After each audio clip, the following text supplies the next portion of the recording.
పోనీలే మా అక్కే కదా అని ఊరుకున్నాను. కానీ నాన్న విషయంలో నేను రాను, నేను ఏం చేయలేనన్నప్పుడు కూడా నిన్ను ఎలా వదిలిపెడతాననుకున్నావు?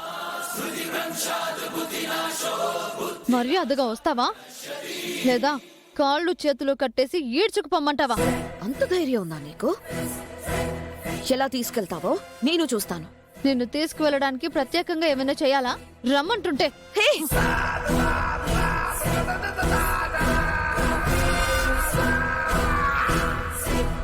ఎక్కడికెళ్ళింది? నువ్వనే దానివి ఈరోజు ఉన్నావు అంటే అది వాళ్ళ భిక్ష. వాళ్ళ కడుపును పుట్టావు నువ్వు. కన్న వాళ్ళంటే చిన్న కనికరం కూడా లేకుండా ఎలా ఉండగలుగుతున్నావు నువ్వు? మర్యాదగా రా. నేను రానని చెప్పాను, రాను అంతే.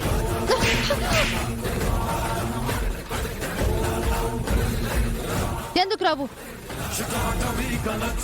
నువ్వు వచ్చి తీరాలి. నా కోసం రాకపోవచ్చు, నాన్న కోసం రాకపోవచ్చు, కానీ ఆ మణిహారం కోసం వస్తావు కదా. మణిహారం నా దగ్గరే ఉంది. మణిహారం నా దగ్గరే ఉంది.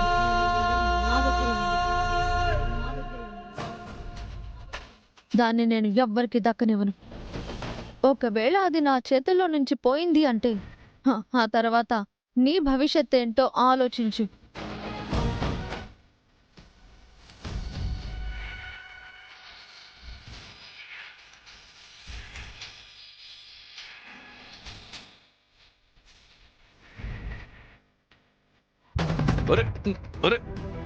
రమణ, ఏంటిది?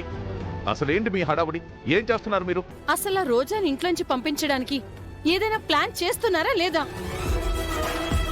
నాకేం అర్థం కావట్లేదు. అది చేస్తాను, ఇది చేస్తాను అంటున్నారు. ఏది చేస్తున్నట్టు నాకు కనిపించట్లేదు. దాన్ని ఇంట్లోంచి పంపించేస్తాను, బావకి నన్నిచ్చి పెళ్లి చేస్తానని మాటిచ్చావు. నువ్వు ఆ మాట నిలబెట్టుకోవట్లేదు నాన్న. అసలు పట్టించుకోవట్లేదు.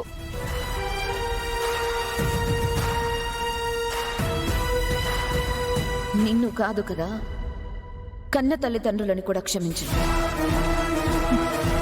అక్కేంటి ఇలా మాట్లాడింది? మరి ఇంత బాధ్యత లేకుండా ఉందేంటి? ప్రపంచంలో ఏ బిడ్డ కూడా కన్న తండ్రి గురించి ఇలా ఆలోచించదు. ఏ ఆడబిడ్డైనా తండ్రి అంటే ప్రాణం అంటుంది. కానీ మా అక్కెందుకు? ఆయన ఇలాంటి పరిస్థితుల్లో ఉన్నాడని చెప్పినా తనకి ఏమీ అర్థం కావడం లేదు. తన స్వార్థానికి తను ఆలోచించుకుంటుంది తప్ప ఎవరి గురించి కొంచెం కూడా ఆలోచించట్లేదు.